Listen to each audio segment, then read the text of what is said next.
the big question is how quickly can you grow digital, and how quickly can you remind people that news is actually worth paying for? I think that's kind of the existential challenge, is that many people think that in today's information ecosystem, information should be free. But of course, it costs money to put journalists into the street who aren't robots. And so most regional publications have not landed a viable model. We're trying to become the first that lands something that might be replicatable across the country.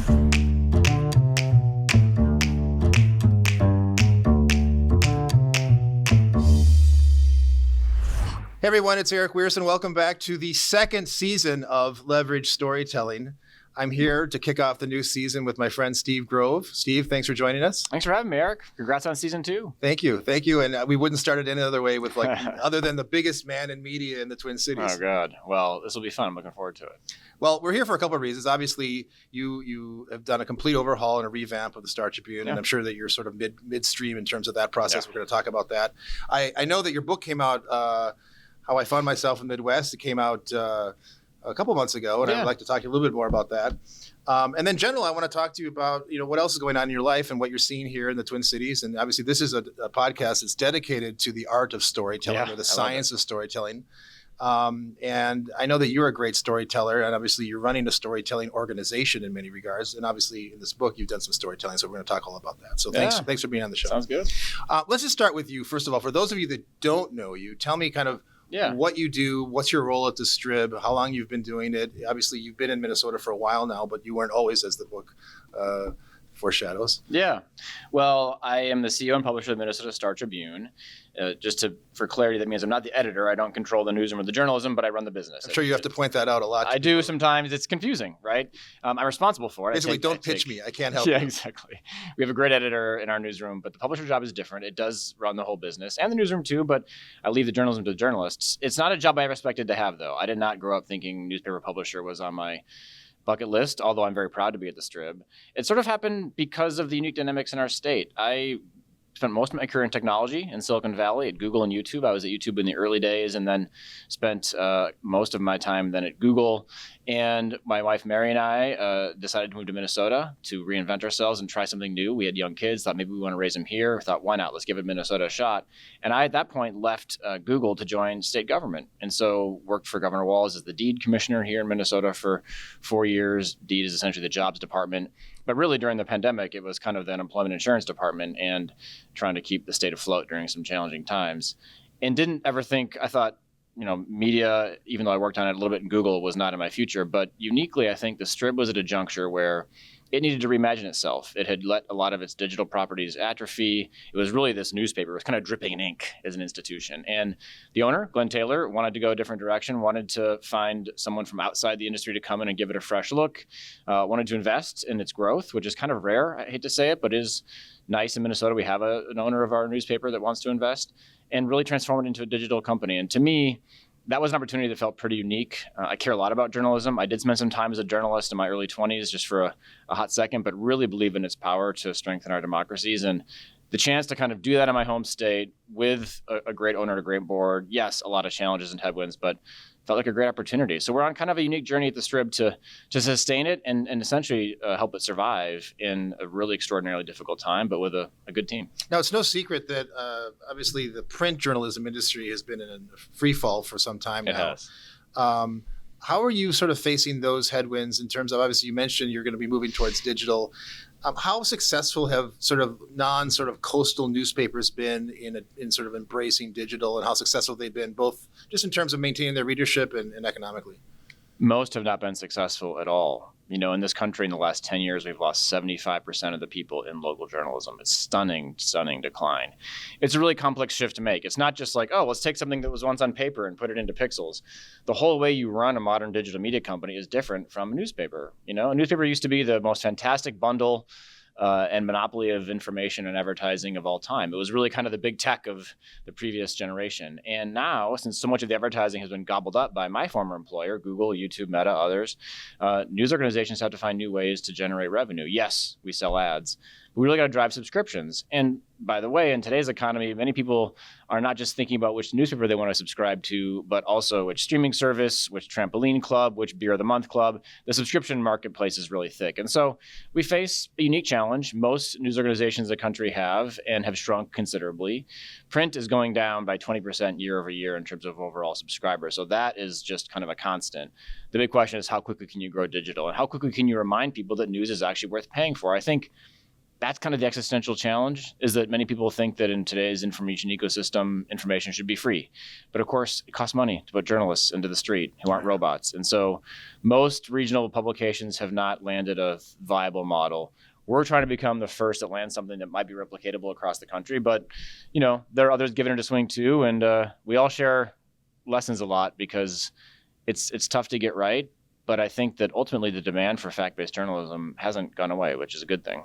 What is the Strib's current thinking as it relates to AI in terms of supplementing or enhancing its ability to create content? I think we're kind of wearing two hats on it. One is, hey, we're human beings. You can trust us. We're out there doing the work. Two, like any company, we have to find every efficiency we can, and AI helps us do that. Maybe the third vector, though, for us uniquely is the fight in Washington over licensing of content and making sure that the overall business from journalism doesn't collapse. Because if you can go to the Google homepage and search for something, you don't have to go to any of the blue links there that oftentimes are news websites, but instead just get the answer on that page. Our whole business model kind of starts to fall apart. And so the future of licensing high quality content through these models is really important to us. And that's more of a defensive posture, but one that you have to take as well. Now, one of the other major moves that you made since coming to the Strib was actually expanding the geographic aura, if you will, from the Minneapolis Star Tribune to the Minnesota Star Tribune. Tell me a little bit about that. Yeah, we're excited about that. We're now the Minnesota Star Tribune. And it's a very Minnesotan thing to do in a sense. We're the Minnesota Vikings, the Minnesota Twins, the University of Minnesota. This is a state that, compared to every other state in the country, has the highest statewide pride of any state in America. It's pretty unique. I didn't know that. That's true. It's true. Well, we're tied with Michigan. It's us and Michigan tied for the top sort of statewide pride and identity. And that's long been the case. We're trying to play off that a little bit. We think that expanding our report is a unique opportunity at a time when so many local papers across the country have either folded or are really in far decline. We'll never replace what they once did, but I think there's space there to tell bigger stories. I don't think all of our subscribers are waiting out in rural Minnesota necessarily. We are growing there and we're excited about it.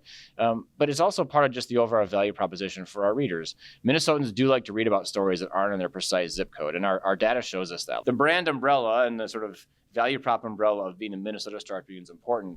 But if we don't target very specifically suburban families with our prep sports offering, or mountain bikers with our new outdoors department, or a business audience with our new North Star Insider newsletter, then we're not playing the game that digital requires you to play today. So you kind of have to do both, the kind of umbrella and then the focused audience work. Now, you mentioned prep sports, and I want to dive into that because I've always found that really fascinating. Yeah. I mean, I remember when I was a kid and I was playing high school sports, every time you got a mention in the newspaper, you got a little, blurb, we beat Edina, or we beat Eden Prairie, or we probably lost. Big deal. We probably lost Eden Prairie, probably. But, it was really cool. You got a little paragraph, and maybe the running back got a mention or something like that. Talk about that decision to move into that space. Yeah.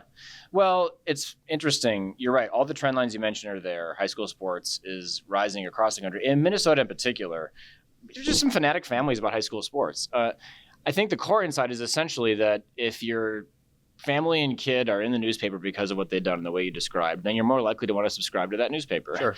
There's a famous newspaper man in Ohio, the brother of President Harding, who 100 years ago said, "My strategy is simple: make sure that everyone in our town's name is in the paper once every year," which is kind of simple. And I think with the internet and with big data and with AI, you can do some things that you couldn't before on that front. And so I think there you've got an opportunity to do something at scale. Part of a broader trend for us to make some focus, but we think that suburban families in particular are a market that we can grow, and we're doing it to sustain the paper, right? If you can get more subscriptions off of that, if we can build this thing into its own standalone operation, that helps us on the revenue side. It's been a major driver thus far for new subscriptions. It is. It's driving new subscriptions. We have live streams of games. We have a regular weekly show about high school football, the Randy Shaver. We've got a page for every high school. Soon we'll have a page for every athlete.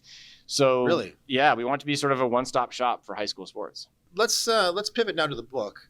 Yeah. I thought this was really fascinating, in large part because, the broad contours of it actually mirrored some parts of my life, growing up in the Minnesota, going out to school on the East Coast and then kind of having a career overseas and then finally finding my way back to the Midwest, back to Minnesota. Of course, the content, what happened in between those bookends for you and me was very different. Sure. But tell me what inspired you to write the book in the first place? Yeah. I like to write. I began my career in journalism. I always wondered if I had a book in me. Didn't know what it would be about. And then had this experience, a boomerang experience, which, as you've said, is common to a lot of Minnesotans. My wife likes to joke, we have a homing beacon buried inside of us. You leave, and then at some point it goes off, and you're sort of called to come back. And I think that's a common experience. What maybe is a little bit less common, and what led me to think maybe this is a story we're sharing, is the experience of jumping out of a career in big tech, where things were going well for me. I enjoyed it. Working at Google and YouTube, these are amazing companies. They do amazing work, and didn't have any reason to leave. But this kind of choice that my wife and I made, Mary, to come here and start a new life in the Midwest, and then to leave big tech and go into state government, which is also, I just discovered in doing it, a less common path. And then on top of that, to take a job where I was hired to help grow the economy and bring innovation and startup growth to the state, but ended up spending most of my 4 years mitigating disaster with the pandemic and then the murder of George Floyd. It became kind of a story that, as I was telling others, my friends back in Silicon Valley or others who wondered how it was going. You should write a book, right? Yeah, you should write a book about that. And I suppose everyone sort of maybe thinks about that, but I got lucky enough to land it with a publisher. And how did you tell me this? How did you find a publisher? Talk through that process. You send a lot of emails and a lot don't get answered. I found an agent who was willing to at least consider it, but she kind of thought, oh, maybe it's just a Minnesota book. I don't know if this is. But she met an editor at Simon & Schuster named Stephanie Frerick, who's from St. Cloud, and VP at Simon & Schuster. She made it big, but had a soft spot for Minnesota. Liked the story, was willing to give it a shot. A lot of back and forth in between, but. They took a swing at it, which, I think Midwest is having a moment. Part of this was to say, hey, there's something happening in the middle of the country worth talking about. The thing that I wanted to hone in on here was one particular section where you talk about you were sending out emails trying to find a job, and you sent an email to YouTube back when YouTube wasn't the YouTube I today. did. Yeah. And you got a response. They gave you a job. They actually wrote back. Yeah. And that was sort of a pivotal moment in your career trajectory. Do you have the email? Do you have the I do. I do, because you mentioned that you might want to ask me about this. Well, I won't read the whole thing, but here's maybe a passage that would help. To who it may concern. I think the email address was, yeah. It was you had no. John referred me to Brad type of thing. It was jobs@youtube.com. To whom it may concern. Here's a paragraph that gives you a sense. The reason I want to work at YouTube is that I strongly believe in the potential of your company to empower the creativity of people around the world. I want to be part of bringing user-generated content to a new level where people can communicate online about the issues and ideas that matter to them in a powerful, compelling way. And then I make a case for myself and for politics, I suppose. But were you responding to a posting, or was it? They had a broad posting for editor programmer, which was kind of ill-defined, wasn't particularly defined, and it certainly didn't go deeply into the political space. So I kind of replied to that post with this idea of having a news and political team. For every one of those you land, and you get 80 rejections, but a little perseverance helps. Now, one final thought. You mentioned earlier that Minnesota and the Midwest is sort of having a moment. Yeah. What do you have to say about that? Well, it's funny. My original working title, which I loved, the publisher did not, was Fly Over No More. I thought it'd be kind of cool to go, we're not Flyover State anymore. They thought that was a little cheesy. Anyway, I like where we landed, but I say it only because I do think there's always been this kind of flyover mentality around Minnesota. But you have a situation now, at least politically, where, our vice president, sort of launched from Ohio. Is plaid is the new black? Yeah, I guess maybe it is. Well, and then of course, Governor Wall is a big part of this too. My former boss who ran for VP, and so you pay attention to the Midwest. I think there's a lot more innovation here and exciting things happening in our economy than people give it credit for. I still don't think we're recognized enough as the powerhouse that we are, certainly in Minnesota. I hope the book helps on that front a little bit.